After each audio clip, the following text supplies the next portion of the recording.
₹5 बिस्किटने 20,000 कोटीचं साम्राज्य कसा उभा केला?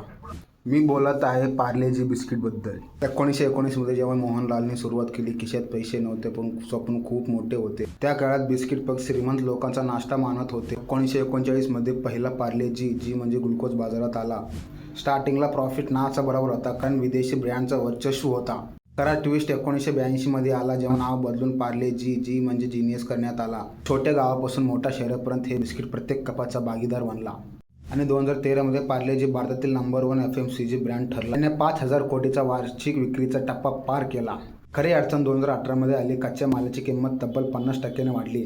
पण पार्लेला आपली 5ची किंमत कायम ठेवायची होती. प्रॉफिट पण कमी होत चालला होता. कंपनीचा विश्वास पण कमी होत चालला होता.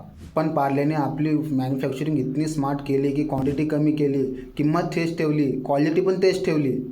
आधी एका पॅकेजिंगमध्ये 16 बिस्किट यायचे पण हळूहळू करून एक करत बिस्किट कमी केले. त्यामुळं खर्च कमी झाला पण रीच अधिक वाढली. 2018 मध्ये कंपनीचा प्रॉफिट 10,000 कोटी झाला आणि 2025 मध्ये ते वाढून 25,000 कोटी झाले. जर तुम्ही व्यवसायाच्या दर्जावर आणि किमतीवर ठाम राहिलात, लोक तुमच्यावर दशकांदशक विश्वास ठेवतील.